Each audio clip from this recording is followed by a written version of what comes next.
What's good, YouTube, man? It's your boy Stay Alive 16, man. I'm back with another video, man. Today, man, we got DeathDoor, famous singers who was dismembered by Cartel members, you know what I'm saying? But I really ain't got much to say, man. I wish I would have uploaded yesterday, but I should have uploaded yesterday because I would have been by 200 by now. I should have uploaded yesterday. But shit, I was lazy as hell and I watched the game, man. Man, the Chiefs got that hoe, bro.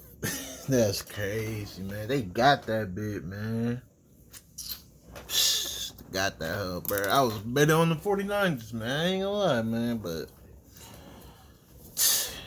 damn. But man, I ain't gonna lie, man. I've been a little frustrated lately, bro. Bro, you just feel like some of this life shit sometimes, bro. It just be like, damn, bro. Like when shit don't go your way, you just like, fuck, bro. But I ain't finna sit here and complain about this shit. I'm just gonna keep moving forward. That's all I can really do.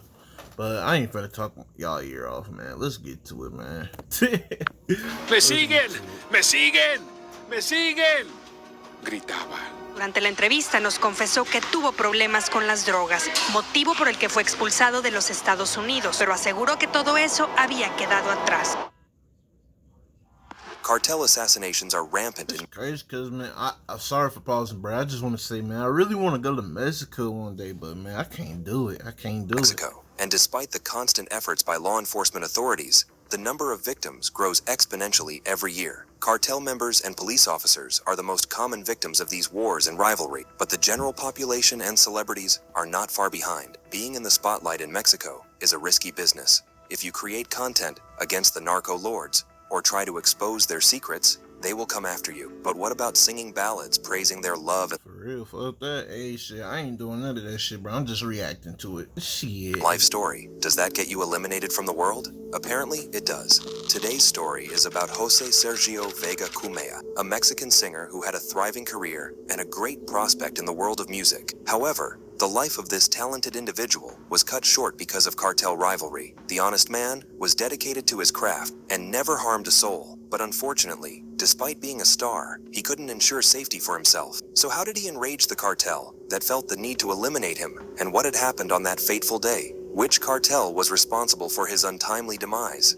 And most importantly, did law enforcement arrest the people who took his life? Stay tuned as we answer this. Bro, I was just about to say, watch it be CGN, bro. Like, I be hearing them all the time, bro. And many more questions in this video. Let's learn about Sergio Vega, the singer who lost his life just by singing songs. Jose Sergio Vega Cumea was born on September 12, 1969. In Los Hornos, Sonora. He was part of a huge family of 13 brothers and sisters. Sergio was the 8th. His father belonged to a small farming community. Sergio's community exposed him to the world of music. Regional music was heavily practiced and celebrated in Sonora, and Sergio picked up on it very fast. In 1988, his family relocated to the US. They resided in Phoenix, Arizona, but staying true to their roots. Sergio's family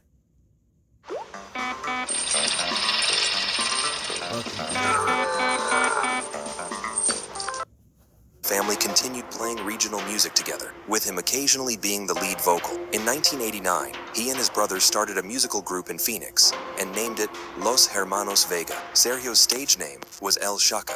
They were deeply influenced by the norteño sound, and most of their songs were ballads. Soon, they signed with the Texas-based Joey Records and released numerous hit songs such as Corazon de Oropel and El Gallo de Sinaloa. Apart from their regulars, in the early 1990s, the Los Hermanos Vega began singing narco corrido music. It's a subgenre of Mexican native corrido music, a type of ballad that is sung against a polka beat and speaks of the lives and brutalities of Mexican cartels. Around this time, he had a fallout with his brothers. According to reports in 1994, Sergio was acting strange and was choosing to stay indoors for days. He would wear pajamas when it came out, and this created a negative image for the band in the public eye. Later in life, Sergio unveiled that he was struggling with substance which made him act that way. Many suspect that he was taking the white powder, which was the cause of his strange pubic behavior. By 1994, he had already established a singer persona for himself and knew that he had a stable career ahead. He left his brother's group relocated to Mexico and created another for himself called Los Rios del Norte, or Rays of the North. This time, he decided to completely indulge in narco-corrido music as he saw great opportunity in this area. He also had a great audience base who were into this kind of music. Another popular narco-corrido singer, Chalino Sanchez, had passed away in 1992, and many believe that Sergio merely wanted to capitalize on Sanchez's fame and legacy that he had left behind. Although the job seems risky, it's a very lucrative one. Narco lords usually pay thousands of dollars to these singers so that they can immortalize them through these songs. Wow. The risky part of this job is that when a singer glorifies one narco lord, he automatically becomes the target of the rival cartels. In 1997, as a publicity stunt, he decided to change his name one final time. His new alias was Sergio Vega y sus Chacas del Norte. He picked the name to assert dominance and portray strength, as the name Shaka was borrowed from the Zulu king Shaka. The king was known as a formidable force in battles and would eliminate his own soldiers who failed to perform. The king's soldiers were also eliminated if they went home without winning a war. Seeing the way the king was feared and respected, Sergio wanted to exude the same authority with his new alias, Shaka of the North. By this time, many speculated that Sergio had a connection with the Sonora Cartel. Most of his songs were ballads praising the Mexican narcotics scenario, which solidified the claims further. At the same time, Sergio's relationship with narcotics and alcohol grew deeper, and he withdrew himself from music completely by 2001. But his sabbatical was short-lived. One of his brothers passed away in a car accident in 2004. It's the same year that That's crazy, because I was born in 2003. Sergio made a comeback. Many of his fans believe that his late brother inspired him to return to music, or perhaps he found it as a means to escape the sorrows of losing his beloved brother. In 2004, he worked with a traditional Sinaloan band and released Me Gusta Estar Contigo. He also signed with a new record label called Digital Universal. With this label, his group released multiple hit albums, and his fame continued to grow. In 2007, many Mexican narco-corrido singers started disappearing, including Valentin Elizalde and Grammy-nominated singer Sergio Gomez of Que Paz de la Sierra. After he performed at a concert in the state of Michoacán, Gomez and his group of singers were kidnapped. His body was found to death 7 days later in another town. Estas ceremonias fúnebres que continuarán durante las próximas horas, no solo ahí en Michoacán, sino aquí en la capital mexicana y después, desde luego, en los Estados Unidos. Sergio Vega had performed narco-corrido music with these two singers, and their disappearances and elimination should have alarmed him, but they didn't. However, he did tighten his security. By 2010, Okay, I was about to say, brother, you definitely watch your back, because that's one thing with a lot of people. I don't understand why they just they don't look at the signs. That's what happened and what's happening in front of them, and before it's too late, it's already. around 14 narco-corrido singers were eliminated. No one knew the actual reason, and their death was very suspicious. The general public speculated that their lives had been taken for cartel allegiances and rivalry. In 2009, when another singer was found dead, Sergio Vega was asked if he felt threatened by these constant deaths. But he was aware of the situation, trusted his guts, and chose to continue to sing the songs. After this many eliminations, the government of Mexico decided to step up and take things under control. They began putting a restriction on narco-corridos music. They also took Good, bro, cause fuck that, bro, cause I would've just made all the money I made from the music, bro, invest in that shit and lay back, bro, and it's just the best and lay back, bro. Fuck that. down a bunch of music videos from YouTube. Their decision drew criticism from many label owners as they saw this branch of music as a lucrative business opportunity. However, the government clarified that they were only prompting the producers to place a caution label on the produced music, just like anyone would do with tobacco. Some label producers spoke from the place of a concerned citizen and appreciated the censure. After this mandate, Sergio Vega returned to his old love songs and ballads for some time. Whether he did it because of the pressure from the government or for fear of his life, no one knows. Normal en la vida cotidiana de un cantante, de un músico, estar rodeado de gente armada, de policías, de algo. Entonces se siente uno medio mal, pero como te digo, me llevaron para allá. 6 horas estuve ahí platicando con ellos y pues a acreditar a lo que yo me dedico, ¿no? In June 2010, rumors spread that Vega was eliminated by a narcotics cartel. However, he was alive. In fact, he interviewed with an entertainment magazine on June 26, 2010, and said that this had become a norm for him. People spread rumors about him being dead all the time, and then he had to call his family and verify that he was alive and doing well. He said that his mother had heart problem, and the fake news of death was becoming a nuisance for his family. However, soon he was eliminated when he was on his way to perform in a village festival concert in Sinaloa. On June 26, 2010, at around 9:30 p.m., Sergio Vega was traveling on the Mexico-Nogales International Highway in his red Cadillac. He suddenly noticed that a car was following him. Sergio Vega called his agent immediately and informed her that he was being followed and the incident was unsettling him. He asked her to inform the federal police. The car had armed gangmen with weapons. They chased Sergio Vega's car for 15 minutes before he lost control and drove the car into a pole. The armed men reached the Cadillac and opened fire on him. Sergio's agent was still on the call, and she heard the gunfires. She claimed that the singer told her that he was not going to make it. The 40-year-old singer's assistant, Sergio Montiel Avila, was also in the car. Although he was severely wounded, he miraculously survived the attack. He later became a crucial witness of the case and told the reporters that the car they were riding in was forced to park, and then armed gunmen ran to the passenger side of the car and finished Vega off. They fired at his head and chest, and more than 30 bullets were found in his body, with 15 in his torso. His agent posted a tweet online to announce the loss of her dear friend. He was laid to rest in the presence of his family and fans. They all played his famous and favorite tracks as he said goodbye to the legend. But who did it? Which cartel lord did Sergio Vega upset so much that he took his life?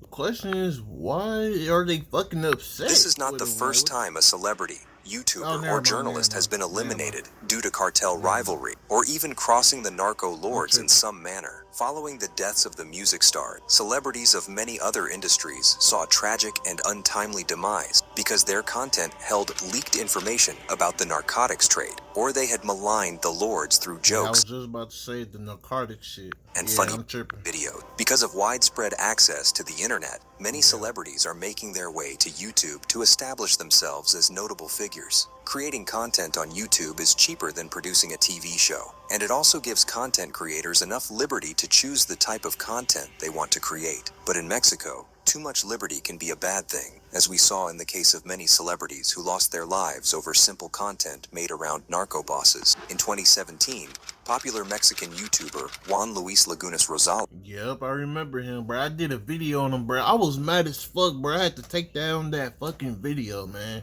That shit pissed me off, bro. Literally, when I posted that bitch was not copyrighted. Then later on, it got copyrighted. Like, what the fuck, bro? I didn't get a strike for it, but that shit was lame as fuck, bro. And then in the channel, bro, they didn't have no fucking Instagram or nothing where I could, like, email them or some shit. Man, that shit pissed me off, bro. Lost his life because of insulting a popular narco lord in his video. He was only 17 years old. Considering his age, it's common for such teens to make stupid mistakes online. My fault, y'all. My fault. Let's go back, bro. I had a dumbass message. Hold on, I'll be back, y'all. My fault, man. I was getting notifications and shit. I didn't wanted to interrupt the video. Popular Mexican YouTuber Juan Luis Lagunas Rosales lost his life because of insulting a popular narco lord in his video. He was only 17 years old. Considering his age, it's common for such teens to make stupid mistakes online. But the cartel leader was not very amused with his approach. True, but I ain't stupid like that, bro. It's just some people, I don't know, bro. We all different at the end. We're the same, but we're different in some ways, you know what I'm saying? Because I got more common sense than doing some shit like that. Juan left school at 15 and began making videos on YouTube, which shows his dedication to his craft. He struggled with alcoholism, but the nature of his content was funny, and he soon collected millions of views and hundreds of thousands of followers on his social media account. He also earned the nickname El Pirata de Culiacan, or the Pirate of Culiacan. In 2017, Juan posted a video online insulting one of the most dangerous narco lords of Mexico, Nemesio Oseguera Cervantes, also known as El Mencho, leader of the Jalisco New Generation Cartel. In the video, Juan told El Mencho, "Suck my..." The CJNG is well known for its mindless brutality, and this small, stupid act didn't go unnoticed by them. Soon after posting the video, Juan was partying at a bar in Jalisco, the home ground of the CJNG. El Mencho's men stormed the place, opened fire at him, and riddled his body with 15 bullets, some of them hit his head. He soon succumbed to his injury. Officers later identified him by his tattoo. In February 2018, Yeah, I forgot, man. Bro, they messed Brody up so bad, bro. They couldn't even identify him until they saw his tattoo. That shit was crazy. Mexican YouTuber and creator of a political satire channel, Leslie Ann Pamela Montenegro, was brutally eliminated. Her content revolved around jabbing narco lords and top politicians, especially in Acapulco and Guerrero. En Acapulco fue asesinada la youtuber Leslie Ann Pamela Montenegro, conocida como Nana Pelucas. Anoche 2 hombres le dispararon en su restaurante en el fraccionamiento Costa Azul. She created the YouTube channel and a satirical magazine in 2012. And sorry for pausing again. I just wanted to say, bro, one thing with the cartel, bro, one thing you want to make sure. See, this is what I be saying when they don't see the red signs, bro. If you already eliminated a couple of singers that you was around with, clearly they look at they your eyes on them as well. So what you should have did was, one thing you want to do, bro, your phone, get rid of it, because they could track you on phones and your bank cards and all that shit, bro. That's just one thing I wanted to say. That some which of meant these people didn't do, man. Like the couch. The center of her content like, was a character called La Nana Pelucas, or the Grandma in Wigs, which Leslie played herself. She wore a bushy hair wig and big glasses, adopting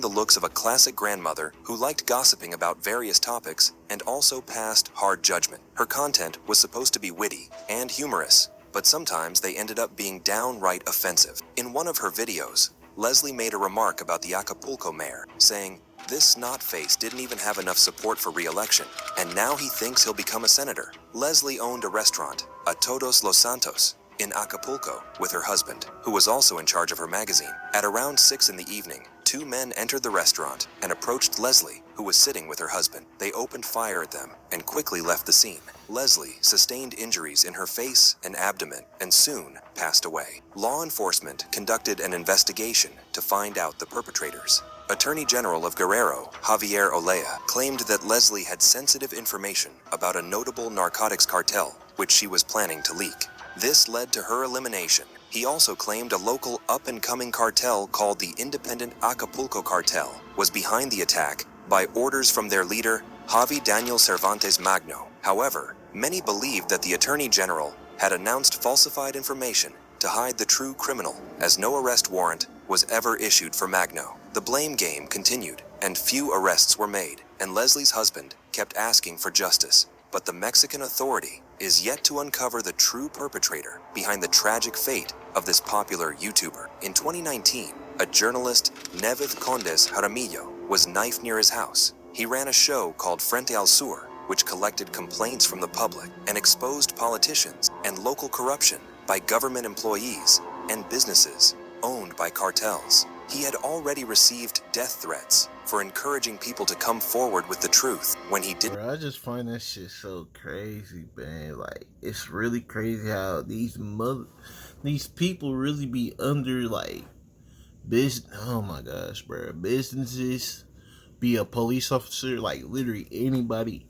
in the street you with, bro, and you see them, they could probably possibly be in the cartel, bro. That shit is crazy. Pay heed. That shit he crazy. Was eliminated by when you really think about it, bro, that shit is actually crazy, bro. Same thing with these serial killers and shit, bro. You could be on the street and you never know. You never know, bro. That shit crazy. Unknown perpetrators. A report claimed that around 157 journalists had lost their lives between 2020 and 2022, and the number is nothing short of a horror story. In 2022, another YouTuber was gunned down outside his home in Culiacan, Sinaloa. His name was El Compa Jorge. He was supposedly abducted by a cartel in 2021, but he hadn't reported a complaint after his release. For some reason, he felt the need to retell the story of his abduction online for his followers. Porque les voy a platicar una anécdota que me pasó.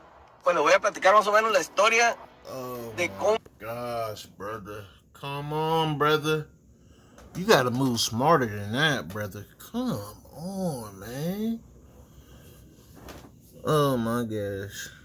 Sorry, y'all. I'm just wow. I'm just wow, really, bro, wow. If you was gonna do some dumb shit like this, bro, at least move somewhere else. Bro, after that situation, bro, look, bro, one thing I would have did, bro, I would have moved somewhere else. Move somewhere else, bro. I would not be in Mexico no fucking more, bro. On my soul, I wouldn't be, bro.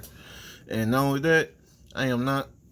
And I'm going to be careful about using phone devices and my card, my credit cards, and all that. Cartel that had abducted him wasn't happy with the information being online, which might have prompted them to eliminate him. Jorge was only 36 years old and had a life full of opportunities ahead of him. On the day of the incident, he was on his way to work and posted content online speaking about his latest achievements and plans for his career. An SUV soon drove up to him, containing 2 men. They opened fire at him 10 times before fleeing the spot. The SUV didn't have a Sinaloa license plate, and the identity of the vehicle remains unknown to this day. Jorge was immediately taken to a local clinic, but he passed away on the way. His followers were deeply saddened by the incident and demanded justice, but some also called out his immaturity. They argued that Jorge shouldn't have gone back to the location of the abduction and recorded the place. He shouldn't have posted details of that incident online for everyone to view. They claimed that Jorge had warranted his demise with this foolish act. If he'd done it for the clout, he indeed got it. His channel got a boost after the video was published, but it cost him his life. Yup. And I would never do no shit like that. That's fucking stupid, bro. I am not dying for this shit. That's fucking stupid. So, did law enforcement find which cartel took RP the life to him, of Sergio that was Vega? fucking stupid. Yes and no.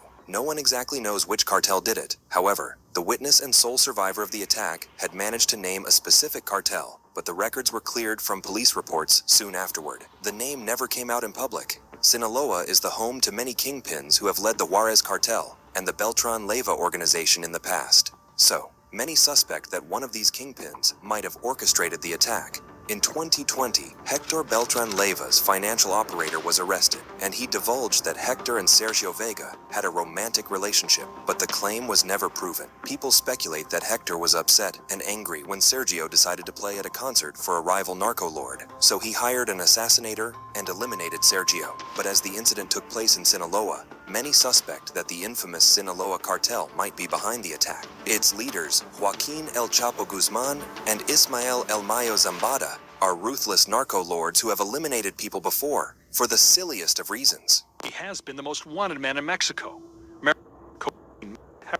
Are all part of his business. Elijah Wald, author of the book Narco Corrido, spoke out about the gruesome scenario of Mexico. However, he also mentioned that it wasn't unnatural for these singers to get caught up in such troubles as their line of work is intertwined with the underworld. Sometimes these eliminations took place because of jealousy over love interests, but no one could pinpoint one particular reason behind the incidents. Sergio Vega was deeply associated with narco bosses and believed that his connections would provide enough protection for him. That's why he never hired security for his protection. However, he never imagined that these very associations might become the reason for his death someday. He also traveled in pajamas in most areas, showing that he was very comfortable in these areas.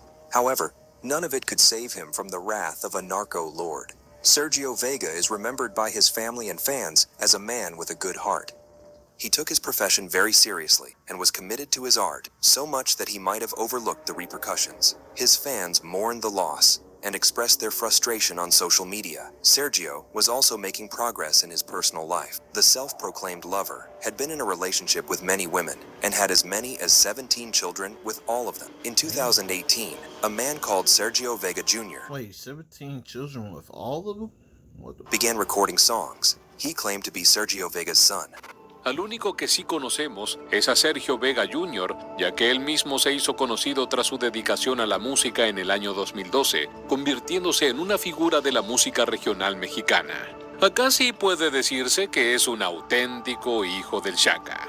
Even though law enforcement is trying its best to limit the production and proliferation of narco corrido music, it doesn't solve the problem of the random elimination of artists and journalists. After the death of Sergio Vega in 2010, many other artists, content creators, and journalists have lost their lives simply because they chose to speak the truth about narco lords in public. Under such circumstances, the general public of Mexico... Yeah, man, that's the problem what's going on nowadays, man. They don't want people to speak the truth, man. That's why I don't That's why when I was saying things a little bit, that's why I'm not speaking the truth or none of that, cause I'm not finna deal with it, bro. I'm not doing it. Cause at the end of the day, bro, if you want the truth, man, you're gonna have to explore it and find it yourself. For real. That's how you're gonna do it, man. Can only hope that the government will rise up and take real action against these mindless brutalities. But owing to the fact that the government is controlled by some of the biggest cartels in Mexico, the wishful thinking might remain a dream. What did you think of the untimely demise of Sergio Vega? Do you think he should have been more careful about his career choices? Do you know of any other famous singer or celebrity whose lives were brutally taken away by cartel members? Let me know in the comments below. Thanks for watching the video. Man, all I gotta say, man, I wish he would have just moved smarter, because because what they said, there were 2 singers that he was associated with that got killed before he did.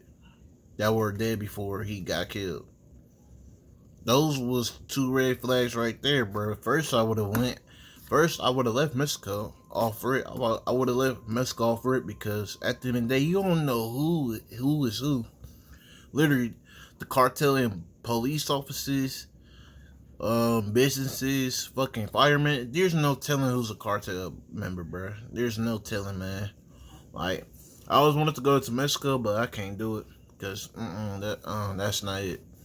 And like I said before, man, the way you use your phone and your banking accounts and stuff, man, you gotta close that out. You can't be doing that, because that's how they're gonna find your location where you been at. Shit crazy, man. That's why I don't speak the truth as much, man. I'm just trying to stay out the way, make a living, and that's all about it, man. That's really it. For real, because it's a lot of things people don't know, especially my race. It's a lot of things black people has done that they just stole and took away from us, man. It's just sad. Like, for example, Abraham Lincoln.